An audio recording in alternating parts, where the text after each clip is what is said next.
भोपाल से बड़ी खबर है, जहां उपचुनाव के नतीजों पर सियासत जारी है। कांग्रेस के हार पर मंथन पर बीजेपी ने तंज कसा है।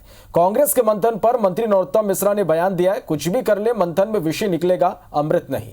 कांग्रेस सरकार में हुई नियुक्तियों पर उन्होंने बयान दिया कि नियुक्ति करने वाले ही फर्जी थे, तो नियुक्ति कैसे सही होगी। तो यह इस वक्त की बड़ी खबर आप तक हम पहुंचा रहे हैं भोपाल से, जहां उपचुनाव के नतीजों पर सियासत लगातार जारी है। कांग्रेस के हार पर मंथन पर बीजेपी ने तंज कसा है। कांग्रेस के मंथन पर मंत्री नरोत्तम मिश्रा ने बयान दिया है और उन्होंने ये कहा कि कुछ भी कर ले मंथन में विषय निकलेगा, अमृत नहीं।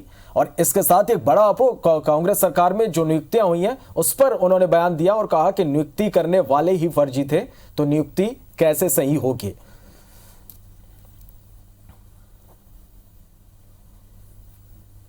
अब वो कुछ भी कर ले, अब अमृत नहीं निकलने वाला, मंथन में विषय निकलने वाला है।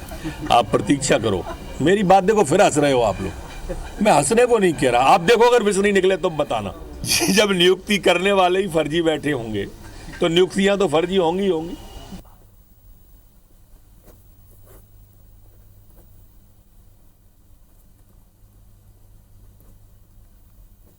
चलिए, और इस खबर पर हमारे साथ बीजेपी प्रवक्ता दुर्गेश केसवानी जी हमारे साथ फोन लाइन पर जुड़ रहे हैं, तो भाई कांग्रेस प्रवक्ता रवि सक्सेना जी भी हमारे साथ फोन लाइन पर जुड़ रहे हैं। आप दोनों का बहुत बहुत स्वागत है IBC24 में। सबसे पहले मैं रवि जी आपके पास आना चाहूंगा। जिस तरह से गृह मंत्री का बयान सामने आया है कि मंथन कर लें, विषय निकलेगा, अमृत नहीं, उनका यह कहना है, इस पर आपकी क्या कुछ प्रतिक्रिया? निश्चित रूप से भारतीय जनता पार्टी ने जिस तरह के कर्म किए हैं, कुकर्म किए हैं और जिस तरह से गद्दारों के दम पर सरकार बनाई है, तो वो विष जो है वो तो शिव ही ने पिया है।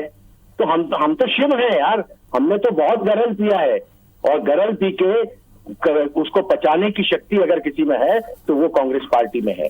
और भारतीय जनता पार्टी जो कि मिसकॉल की पार्टी है, फर्जी पार्टी है, वो अगर ये बात कहे, और अब तो पार्टी भी खत्म हो गई, उनके पास है कौन? नेता तो है नहीं। ये नरोत्तम मिश्रा जी से पूछिए, आपके पास तो कैंडिडेट नहीं है।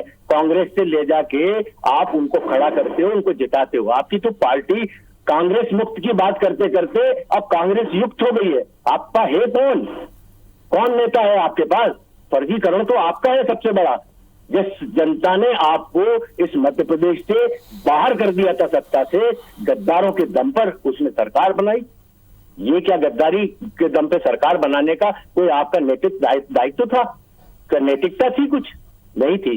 पर आपने इस तरह के कुकर्म करके इस मध्य प्रदेश के अंदर विष पैदा किया है, और उस विष का विषपान कोई करेगा तो वो कांग्रेस पार्टी करेगी, शिव करेगी। और हम शिव के जो है अनुयायी हैं, हम निश्चित रूप से इस मध्य प्रदेश के अंदर शिव विष को पीकर अमृत का जो है हम प्रचार और प्रसार करेंगे। चलिए, रवि जी अब हमारे साथ बने रहेगा। दुर्गेश जी, आपने रवि जी को सुना होगा, वो साफ तौर पर कह रहे हैं कि हम विष पीने का काम कर रहे हैं। देखिए श्रवण जी, मुझे लगता है कि न तो कांग्रेस न रवि भाई कोई भी हार को बचा नहीं पा रहा है। जब जनता के बीच में जब सब कैंडिडेट उतर गए, जब इन्होंने मुद्दे रखे, गद्दार है, कुत्तार है और अनेकों अनर्गल बातें पूरे चुनाव भर करते रहे, जनता ने इनको अस्वीकार कर दिया और इनको 2 डिजिट में भी ये लोग नहीं आ पाए। तो मुझे लगता है कि किसानी बिल्ली खंबा नोचे की स्थिति में है।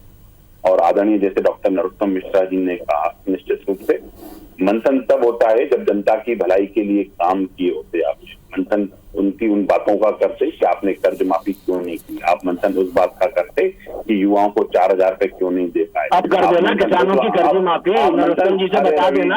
रवि जी, अरे हम पूछ रहे हैं, आप कर देना किसानों का कर्जा माफ। देखिए 2008 में भी कहा था कि 50,000 का कर्जा माफ।